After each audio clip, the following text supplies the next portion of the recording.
The great air battle, which has been in progress over this island for the last few weeks, has recently attained a high intensity. It is too soon to attempt to assign limits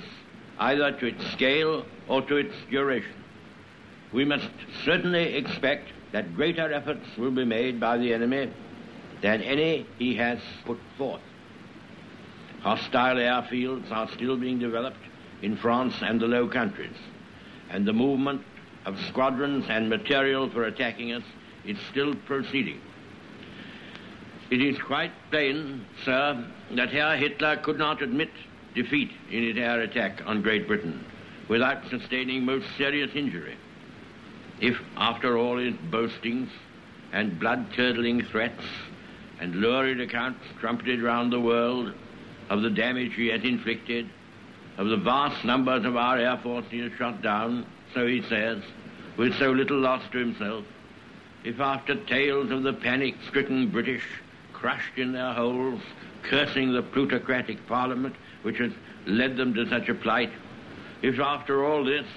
his whole air onslaught were forced, after a while, tamely to peter out, the Führer's reputation for veracity of statement might be seriously impugned. We may be sure, therefore, that he will continue, as long as he has the strength to do so, and as long as any preoccupations he may have in respect of the Russian Air Force allow him to do so. On the other hand, the conditions and course of the fighting have so far been favorable to us. I told the House 2 months ago that whereas in France our fighter aircraft were wont to inflict a loss of 2 or 3 to 1 upon the Germans, and in the fighting at Dunkirk, which was a kind of no man's land, a loss of about 3 or 4 to 1,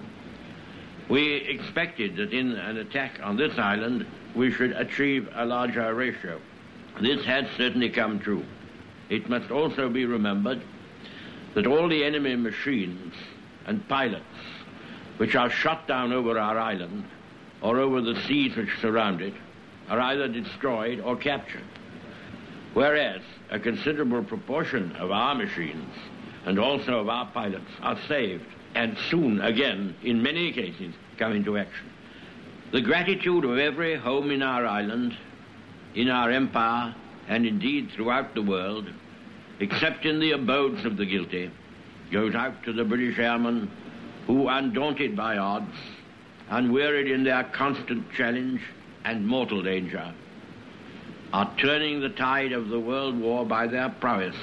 and by their devotion. Never in the field of human conflict was so much owed by so many to so few.